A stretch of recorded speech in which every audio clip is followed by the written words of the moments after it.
Hello everyone, welcome to Smiley Classes. So finally आज यहाँ पे आरआरबी ग्रुप डी जो लाइव मेगा मॉक हुआ था तो उसका सोल्यूशन आ चुका है। तो यहाँ पे मैं अब अपना स्कोर वगैरह तो बता ही चुका हूँ। तो अब यहाँ पे मैं इसका फुल एनालिसिस करूँगा सारे क्वेश्चंस का, जो मैथ्स के क्वेश्चन है, जीके के और रीजनिंग के क्वेश्चन। तो यहाँ पे मैं दिखाऊँगा कि कौन से मेरे क्वेश्चन राइट हुए, कौन से रॉन्ग हुए हैं, और प्लस जो भी क्वेश्चन थोड़े टफ होंगे मैथ्स वगैरह के तो उसका सोल्यूशन भी यहाँ पर मैं करूँगा। तो आप वीडियो को लास्ट तक देखिए। तो अगर आपके कुछ क्वेश्चन डाउट में होंगे तो क्लियर हो जाएंगे यहाँ पे। और बाकी अगर चैनल पर नए हों तो प्लीज़ सब्सक्राइब कर लीजिएगा इसी तरह का। जो अभी तो ये तो लाइव है, तो बाकी अगर अदर भी लाइव अगर होंगे तो उसका मैं सोल्यूशन यहाँ पे दूंगा। और बाकी जो इन्होंने मॉक टेस्ट दिया है जो आरआरबी लेटेस्ट पैटर्न पे न्यू वाले हैं 2022 के, तो अभी तक मैंने 2 का एनालिसिस कर चुका हूँ यहाँ पे यूट्यूब पे। बाकी का भी अदर अटैम्प्ट नहीं किया, अटैम्प्ट करने के बाद उसका भी एनालिसिस करूँगा पर डे एक मॉक का। ठीक है, तो प्लीज़ आप चैनल को सब्सक्राइब कर लें और वीडियो अच्छी लगी तो लाइक कर दीजिए। चलिए वीडियो को शुरू कर दें। तो यहाँ पर आप स्क्रीन पर देख पा रहे होंगे कि यहाँ पे अभी लगभग 24,000 लोगों ने इसको अटैम्प्ट किया था, इस मॉक को, जो लाइव मेगा मॉक हुआ था। आई थिंक ये 3 डेट को हुआ था। तो यहाँ पे देखिए, यहाँ पे इन्होंने 24,000 लोगों ने अटैम्प्ट किया, तो मेरी रैंक यहाँ पे है 259। ठीक है, और मेरा स्कोर जो था वो 80.71 बना था आउट ऑफ 100। और यहाँ पे जो एक्यूरेसी रही 86.74 रही। और यहाँ पे मैंने अटैम्प्ट जो लिया था टोटल 98 लिया था आउट ऑफ 100। और यहाँ पे परसेंटाइल देख सकते हैं मेरा 98.5 चल रहा है। तो यहाँ पे अब आगे का सोल्यूशन मैं दिखा देता हूँ, मेरे कौन से क्वेश्चन राइट हुए हैं, कौन से क्वेश्चन रॉन्ग हुए हैं। तो चलिए अब इसके सोल्यूशन में हम लोग चलते हैं। तो यहाँ पे सोल्यूशन दिखा रहा है यहाँ पे। तो अब मैं यहाँ पे सबसे पहले आपको इनकरेक्ट क्वेश्चन दिखाऊंगा। तो यहाँ से आप पहले देखिए, यहाँ पे मेरे जो इनकरेक्ट क्वेश्चन हुए हैं इसमें 13 क्वेश्चन हुए थे, अनअटेम्प्ट यहाँ पे 2 थे, और राइट क्वेश्चन यहाँ पे मेरे 85 हुए हैं। तो अब मैं सबसे पहले आपको यहाँ पे इनकरेक्ट क्वेश्चन दिखा देता हूँ कि मेरे कौन कौन से क्वेश्चन इनकरेक्ट हुए हैं और क्यों हुए हैं। तो पहले इसकी लैंग्वेज चेंज करते हैं। तो यहाँ पे आप पहले इसको फ़िल्टर करते हैं सारे इनकरेक्ट क्वेश्चंस को। तो ये फ़िल्टर हो गया है। अब देखिए यहाँ पे सारे ये रॉन्ग क्वेश्चंस आ गए हैं। तो यहाँ पे इसका सोल्यूशन देखिए, तो ये मेरा रॉन्ग हुआ है क्योंकि इन्होंने पूछा था प्रकाश संश्लेषण के दौरान को बनने वाले उत्पाद क्या क्या हैं। तो ग्लूकोज, जल, ऑक्सीजन, तो मैंने स्टार्च लगा दिया था। ठीक है, तो मैंने ये वाला इसलिए लगाया था क्योंकि स्टार्च तो प्लांट में ही बनता है, ग्लूकोज तो ह्यूमन बॉडी में होता है, इस वजह से लगाया था। तो ये मेरा रॉन्ग हो गया है। ठीक है, तो नेक्स्ट क्वेश्चन पे चलते हैं। यहाँ पे ये तो पढ़ा हुआ नहीं था, तो थोड़ा मैंने गेस किया था ये क्वेश्चन, तो रॉन्ग हो गया है ये।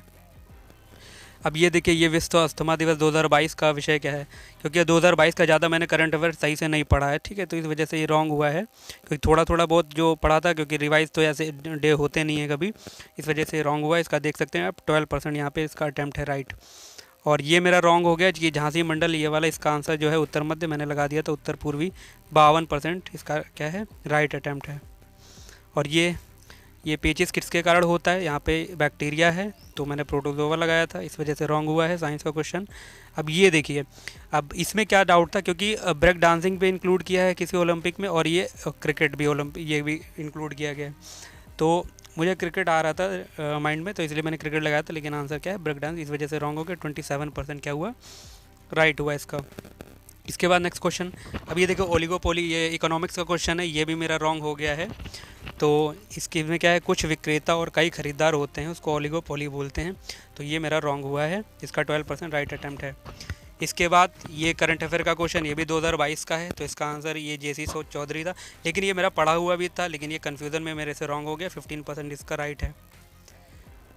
ये तो साइंस का न्यूमेरिकल क्वेश्चन है, तो ये मेरा तो रॉन्ग होना ही था, हालांकि किया था लेकिन रॉन्ग हो गया है। और ये मैथ्स का क्वेश्चन है ट्रायंगल का, तो ये भी मेरा रॉन्ग हुआ है, इसका 48% राइट किया है लोगों ने। और ये मेरा कैलकुलेशन में रॉन्ग हुआ है। ये क्वेश्चन मेरा रॉन्ग हो गया है। इंद्रधनुष वर्णक्रम का एक उदाहरण है, निम्नलिखित में से किसके कारण होता है, तो इसका आंसर क्या है, प्रकाश का प्रकीर्णन। तो ये इसका 50% लोगों ने राइट अटैम्प्ट किया है इसका। ये ट्रायंगल का मेरा रॉन्ग हो गया, इसका 37% लोगों ने राइट किया है। एक ये मेरा साइंस का क्वेश्चन रॉन्ग हुआ है, इसका 23% है। तो यहाँ पे मैंने सारे क्वेश्चन जो रॉन्ग हुए थे मेरे 13 क्वेश्चन दिखा दी। अब मैं चलता हूँ अनअटेम्प्ट की तरफ। तो कौन से मेरे 2 क्वेश्चन अनअटेम्प्ट थे वो दिखाता हूँ। तो एक ये क्वेश्चन मेरा अनअटेम्प्ट था, तो यहाँ पे इसका 6% राइट अटैम्प्ट है यहाँ पे, तो ये मेरा रॉन्ग हुआ है, सॉरी अनअटेम्प्ट रहा है। एक है मैथ्स का क्वेश्चन, ये भी मेरा अनअटेम्प्ट हुआ, इसका आंसर नहीं आ रहा था मेरे से, टाइम देखिए काफ़ी लग गया तब भी नहीं आया। तो अब चलते हैं मेरे जो राइट क्वेश्चन हैं उनकी तरफ चलते हैं, वो देखते हैं कौन कौन से क्वेश्चन राइट हुए हैं। तो एक पहला ये क्वेश्चन है, तो देखिए यहाँ पे पूछा है स्वर्ण आभूषणों की सफाई हेतु कौन सा एसिड का प्रयोग किया जाता है, तो नाइट्रिक एसिड। क्यों? क्योंकि एक HCl और प्लस HNO3 जो होता है, ठीक है, इसका जो मिक्सचर होता है वो यूज़ किया जाता है, जिसको एक्वारेजिया बोलते हैं, अम्लराज जिसको बोलते हैं, ठीक है। इसका रेशियो भी पूछा जाता है, तो इसका रेशियो होता है 3:1, कि जो अम्लराज का रेशियो जो होता है वो 3:1 में यूज़ किया जाता है, उसको उसी में सफाई की जाती है इसकी, जो गोल्डन ऑर्नामेंट होते हैं उसकी। तो इसका आंसर क्या होगा? नाइट्रिक एसिड मैंने लगा दिया, तो जो कि बाकी तो हो ही नहीं सकते। इसका ये साइंस का न्यूमेरिकल क्वेश्चन है, तो ये भी इसका 48% लोगों ने इसका आंसर दिया है। तो इसके ये न्यूमेरिकल कैसे होगा? ये न्यूमेरिकल होगा P=W/T के फॉर्मूले पे होगा। तो W की जगह हम रख सकते हैं F×D, ठीक है। तो F क्या होता है? F देखो फोर्स होता है यहाँ पे, तो F की जगह पर आप यहाँ पे mg ले सकते हैं। और D क्या हो जाएगा? वो डिस्टेंस देखो 2 मीटर की एक सीढ़ी है, तो 5 सीढ़ी यानी टोटल 10 हो गया, 5 to the 10 कर देंगे। और बाकी यहाँ पे टाइम जो है, टाइम यानी W/T था ना ये, तो यहाँ पे क्या हो जाएगा 35 से, यहाँ पे m की वैल्यू डाल दें, g की वैल्यू उन्होंने दे रखी, आंसर आ जाएगा यहाँ से 182 वाट। इसके बाद ये था क्वेश्चन रीजनिंग का, तो ये सही हुआ है 60। ये साइंस का क्वेश्चन है, 67% इसका आया आंसर। ये भी, ये तो करंट अफेयर का क्वेश्चन, ये राइट हुआ है। ये रीजनिंग 96% है इसका। ये देखिए अब यहाँ से जो इनका सॉल्यूशन बहुत अच्छा दिया हुआ है यहाँ पे, तो ये देखिए फ्लेमिंग का दाहिने हाथ का जो नियम है, तो अंगूठा जो है मोशन को बताता है, जो जो तरजीह, ये जो पहली उंगली जो होती है तरजीह जिसको बोलते हैं, ये चुंबकीय क्षेत्र को बताता है, फील्ड को, और ये वाली जो उंगली होती है बीच की, ये बोलता है करंट की डायरेक्शन को बताता है। तो तीनों क्वेश्चन इससे बनते हैं, आप लोग इसको पढ़ लीजिए।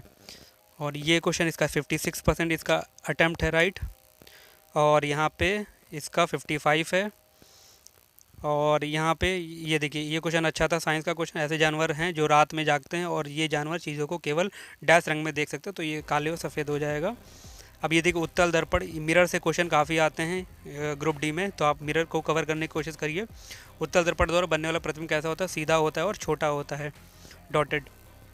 फिर यहाँ पे ये रीजनिंग का क्वेश्चन है, ये ट्रिग्नोमेट्री का क्वेश्चन है, काफ़ी आसान था क्वेश्चन, ठीक है। तो इसमें क्या करना है, कॉसेक को बस कन्वर्ट कर लेना है आपको, कॉसेक या टैन को, किसी को एक को कन्वर्ट कर लो आप, यहाँ पे आंसर आ जाएगा उसका 1, ठीक है। कॉसेक को अगर करेंगे तो कॉसेक का सेक में कन्वर्ट हो जाएगा, यानी कॉसेक स्क्वायर 32 है, तो ये बन जाएगा सेक स्क्वायर, ठीक है, 58।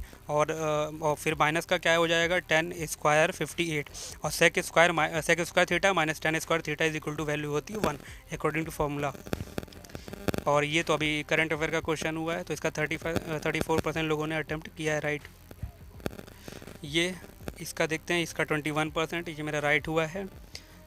ये भी अभी हाल ही का क्वेश्चन है, नए इसके मुख्यमंत्री बन चुके हैं, तो आपको बताना न्यू CM इसके त्रिपुरा के कौन बने हैं। आई थिंक मानिक शाह बने हैं इसके। और यहाँ पे 91% है, 47% इसका राइट हुआ है, और यहाँ पे 75% है। ये तो क्वेश्चन आता ही रहता है, थर्वेद हो जाएगा इसका आंसर। ये देखिए इसका देखिए 36% है, तो इसका तो काफ़ी आसान होता है कि मैलस डोमेस्टिका किसका है, क्योंकि सेब में पाया जाता है मैलिक एसिड, ठीक है। तो वहाँ से आप लोग याद कर सकते हो, मैलिक एसिड सेब में मिलता है, तो मैलस डोमेस्टिका किसका हो जाएगा, सेब का हो जाएगा। और यहाँ पे इसका 52% है।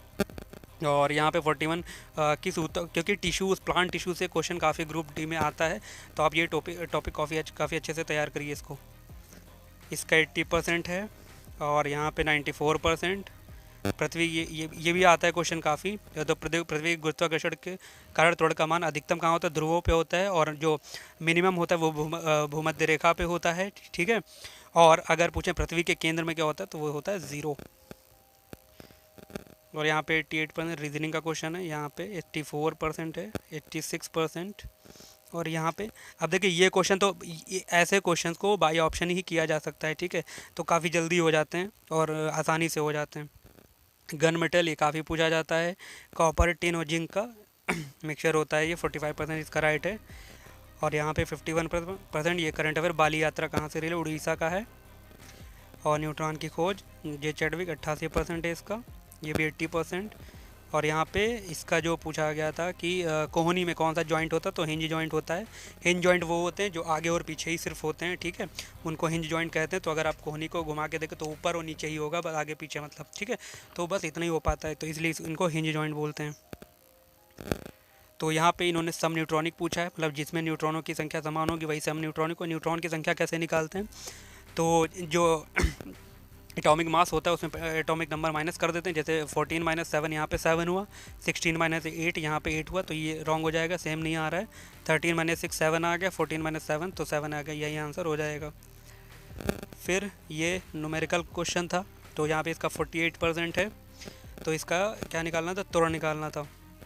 इसका 57% है यहाँ पे। ये भारत में पहला स्थापित बैंक जो होगा वो बैंक ऑफ हिंदुस्तान हो जाएगा। 71% इसका राइट, इसका 70%। और यहाँ पे ये भी क्वेश्चन बढ़िया था।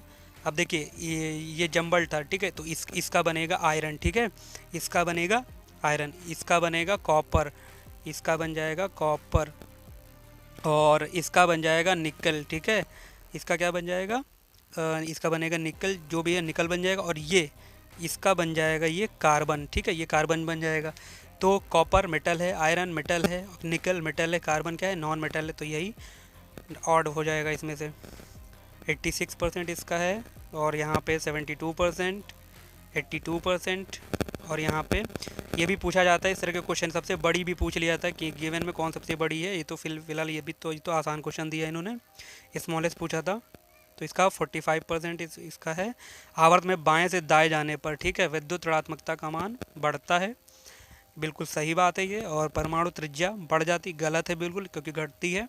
आयनन एंथैल्पी का मान क्या होता है, बढ़ता है। तो आयनन एंथैल्पी यहाँ पे इतना समझ लीजिए, क्योंकि देखिए जो एटम की जो रेडियस होगी, रेडियस जो होगी वो जैसे कि बाएं से दाएं जैसे जाएंगे वो रेडियस कम होती जाएगी। तो आयनन एंथैल्पी क्या होती है, किसी भी ऑर्बिट से इलेक्ट्रॉन को निकालने के लिए जो एनर्जी ज़रूरत होती है वही उसकी आयनन एंथैल्पी होती है। तो अब बताइए, जैसे जैसे अगर रेडियस कम होती जाएगी तो जो न्यूक्लियस होगा तो उससे इसका क्या होगा, इफेक्ट जो होगा बढ़ जाएगा, मतलब इनके बीच फोर्स बढ़ जाएगा। तो अगर हमको ऑर्बिट से इलेक्ट्रॉन बाहर निकालना है तो एनर्जी इसको ज़्यादा प्रोवाइड करनी पड़ेगी। तो इसीलिए बता रहे हैं कि बाएं से दाएं जाने पर आयनन एंथैल्पी की वैल्यू क्या हो जाएगी, बढ़ जाएगी। तो ये भी राइट है। तो यहाँ पे इसका आंसर 52% है, यहाँ पे 39% है, ये रीजनिंग का क्वेश्चन है। और यहाँ पे 68% है इसका 84%। और कैच द रेन, इसमें बहुत लोगों ने इसको लगाया होगा गजेंद्र सिंह शेखावत, क्योंकि ये अभी जल शक्ति मंत्री हैं, लेकिन ये मेरा पढ़ा हुआ, तो इसका आंसर क्या होगा, रामनाथ कोविंद, इसलिए इसका 11% राइट है। 45% इसका है, ये मैथ्स का 85%, 70%, 92%, 74%। ये करंट अफेयर का क्वेश्चन है, ठीक है, राधिका मदान को मिला था people's choice best access award, 15% right हुआ इसका। और यहाँ पे 85%। ये मलेरिया के नियंत्रण के लिए इस्तेमाल की जाने वाली मछली कौन है, गंबूसिया, ये अभी एग्ज़ाम में आया भी था किसी, तो वहीं से लिया गया ये। और ये इसका 88% है, ये 80%, 79, इसका 50% है। और यहाँ पे अच्छा क्वेश्चन था, 39% है यहाँ पे। और यहाँ पे एक दोलनदर्शी उपकरण हमें जिसके द्वारा उत्पन्न तरंगों को देखने की अनुमति देता है, तो ये हो जाएगा ध्वनि तरंगे, इसका 20% है राइट। इसका 94, इनकलाब जिंदाबाद, तो इसका 79% है। और यहाँ पे विद्युत ऋणात्मकता, ये तो मैंने बताया था आपको क्वेश्चन कि सबसे ज़्यादा जो नेगेटिव होता है फ्लोरीन होता है पीरियोडिक टेबल में। और यहाँ पे 49% इसका राइट है, इसका 88%, इसका 84%, इसका 41% है। इसके ये क्वेश्चन CBT 1 में आ चुका है। माउस का आविष्कारक यहाँ पूछा था, डगलस इंगलबर्ट होता है। और यहाँ पे 88% है इसका, 72%, और इसका 43%। और ये भी क्वेश्चन आता है कि फ्लावर का जो रिप्रोडक्टिव पार्ट होता है वो कौन सा होता है, तो पुंकेसर और स्त्रीकेसर होता है। अब ये देखिए इसका ऑड वन चार्ट, अजंता गुफाएं, एलोरा, कनेरी, ये सब महाराष्ट्र में है, ये कहाँ है, मध्य प्रदेश में है। और ये 81% है इसका, इसका 64%, इसका 57% है, और इसका 55% है, और इसका 79% है। तो ये मैंने सारे क्वेश्चन बता दिए। तो इसमें हालांकि इतने कोई हार्ड क्वेश्चन नहीं आए थे मैथ्स रीजनिंग के, तो जो भी तो एक दो थे मैंने बता दिए हैं। तो अगर आप इस तरह से एनालिसिस देखना चाहते हैं तो चैनल को सब्सक्राइब कर सकते हैं, और वीडियो अच्छी लगी लाइक कर दिए। मिलते हैं नेक्स्ट वीडियो में एक नेक्स्ट एनालिसिस में, तब तक के लिए आप प्रिपेयर अपना करते रहिए, सारे मॉक लगाते रहिए और एनालिसिस करते रहिए, इसी से आपका स्कोर बढ़ता रहेगा। प्रॉपर एनालिसिस करिए, खासकर जीके का, ठीक है, कि एक बार अगर गलती हो रही वो दोबारा ना होने पाए, यही आपको वहाँ पे स्कोर करने में मदद करेगा। मिलते हैं next video, thank you so much.